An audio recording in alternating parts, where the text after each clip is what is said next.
Welcome to the third module on how can actually motion and weight loss clinic past 7 figures. In today's video, guys, we are going to talk about compliance, regulation, and website.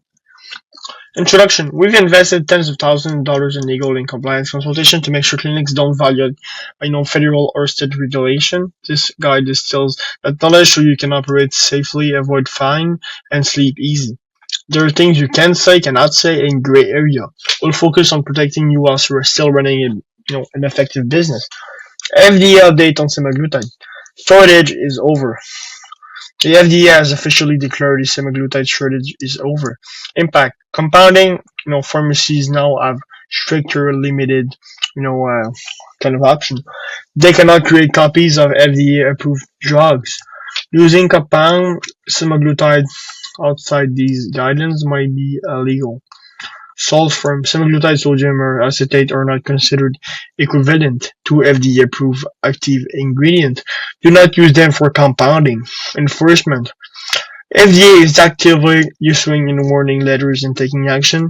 Compliance is not optional. Marketing website compliance. Biggest risk area. Marketing, materials and website. The FTC and FDA monitors claims closely. The key knows. Unapproved claims. Only, provide FDA-approved integration. Do not claim cures or benefit outside clinic evidence. Guaranteeing result. Never promise outcomes like 20 pounds in 30 days, or using phrase like result may vary. Many experience significant weight loss, etc. Using phrase like result may vary, many patients experience significant weight loss should be something you're gonna actually say, because you can't say just, we will guarantee you XYZ. Before and after protocols must be real and unedited and contextualized. Clarifies if results are not typical. Risk and side effect. Clearly disclose potential side effect, nausea, vomiting, thyroid risk, etc. And your website must have disclaimers. Every page mentioning semaglutide must include prescription required. Result may vary. Consult the healthcare providers. APAA compliance. Any form collecting patient information must be secure and encrypted. No off-label promotion. Content cannot promote off-label use. Stick to FDA-approved facts. Telehealth prescribing. Important rules. State licensing. You must be licensed in the state where the patient is located during the consultation. Patient-provider relationship. Cannot issue prescription without a legitimate provider-patient relationship. Typically requires a video consultation. Be aware. Semaglutide is not a controlled substance.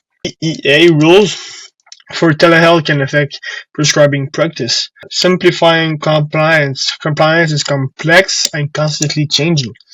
Expert support is strongly recommended for monitoring, reviews, website, terms of service and policy, telehealth workflows review, overall risk mitigation. Outcome is that you're protecting your clinics from FDA and FTC action while still running an effective program.